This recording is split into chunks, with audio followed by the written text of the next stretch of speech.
শ্রী শ্রী ডগার দুর্গা মন্দিরের পক্ষ থেকে চন্দ্রনাথ ধামে তীর্থযাত্রার আয়োজন।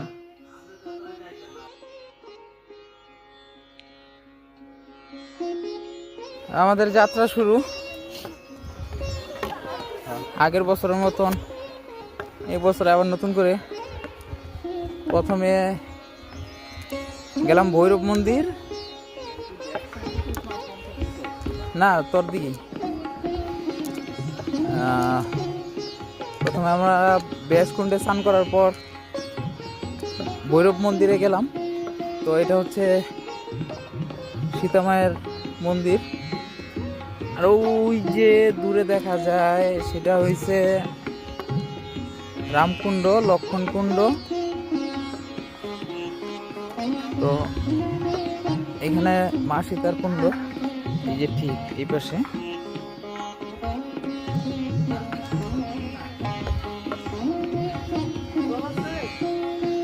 না জল নাই, এখন জল নাই।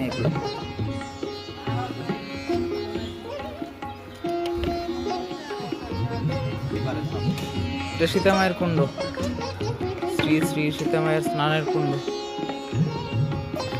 সীতাকুণ্ডের রাস্তা তো আরা খারা। এটা রামকুণ্ড, লক্ষণকুণ্ড।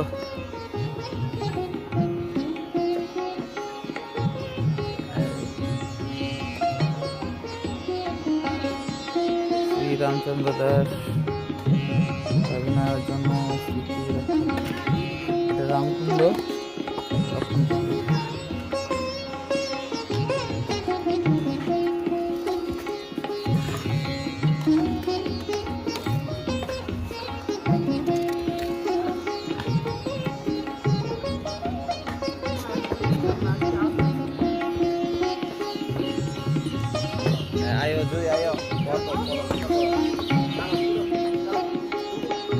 সীতামায়ের মন্দির থেকে উপর দিকে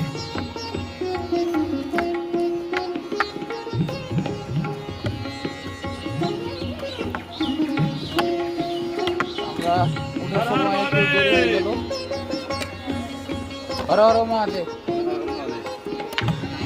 রৌদ্র ওঠার কারণে আমাদের শরীরে একটু ক্লান্তি তখন শুরু হয়ে গেছে। তো যাই হোক, ভগবানের কৃপায় আশা করি কোনো সমস্যা হইব না। একটু কষ্টের ব্যাপার না, বিগত কোনো আগের সময়ও কষ্ট হয় নাই।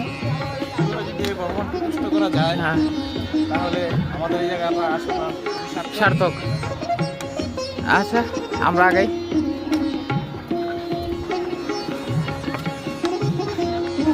এবার আমরা যেখানে যাবো সেটা হচ্ছে একটা জ্যোতির্লিঙ্গ, তো ওই দিকেই আগে এগিয়ে যাব।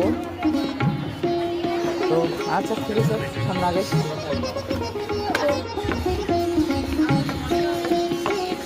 ভোলানাথের মন্দির, ছবি টবি তুললাম না তো।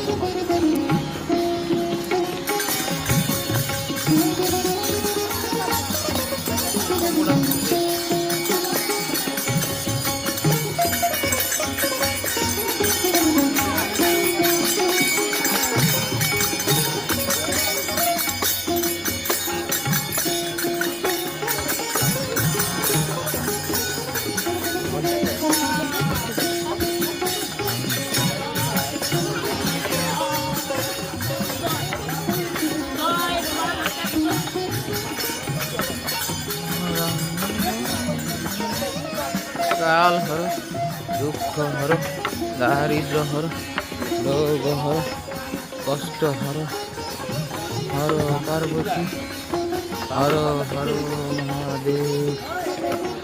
এখানে জ্যোতির্লিঙ্গ আছে।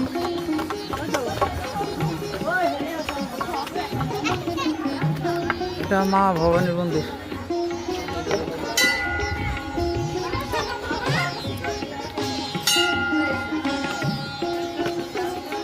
মা ভবানী, জয় মা।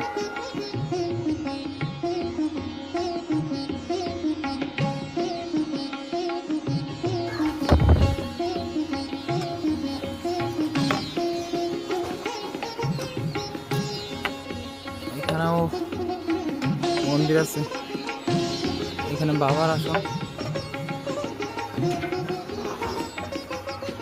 এখানেই মূলত আসলে জ্যোতির্লিঙ্গটা এখানে।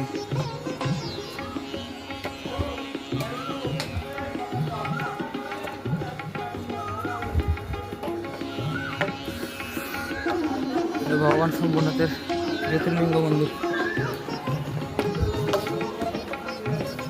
এখানে প্রসাদের ব্যবস্থা।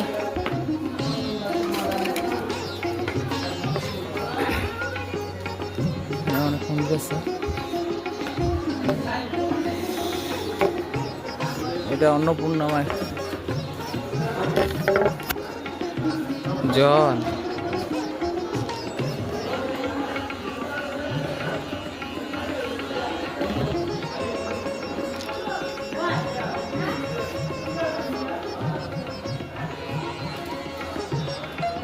অন্নপূর্ণা মায়ের মন্দির, শিবলিঙ্গ।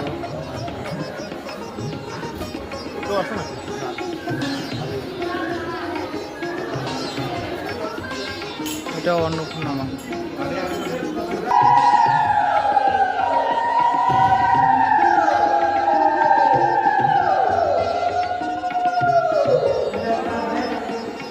আর সেই পুরাতন জায়গায় কলা দিলে খুব শক্ত রাখায়।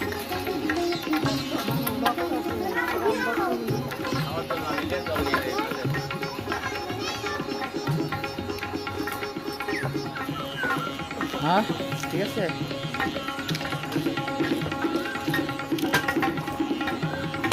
দাঁড়া তো পিছে পিছে মানে ওই বীরপক্ষ মন্দির।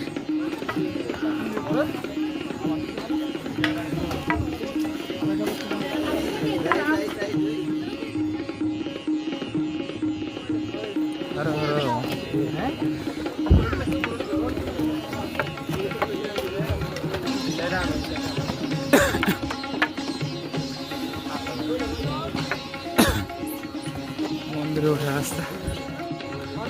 এটা হচ্ছে বীরপক্ষ মন্দিরের এখানে। তো আজকে মন্দিরে অনেক লোকের চাপ, সবাই বাবাকে দর্শন করতে এসেছে।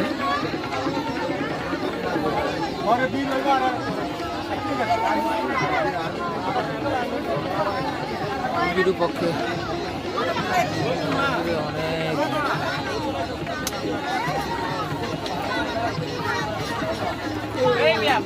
বিরুপক্ষের নতুন মন্দির।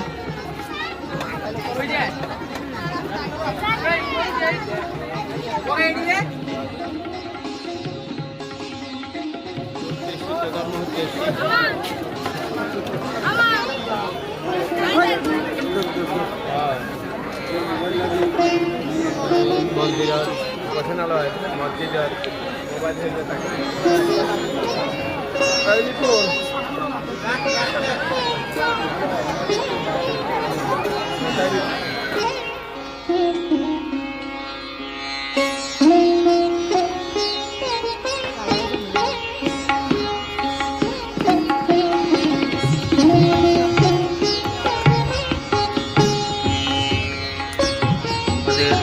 চন্দ্রনাথ ধাম তীর্থযাত্রা সম্পন্ন হলো। সবই ভগবানের কৃপা।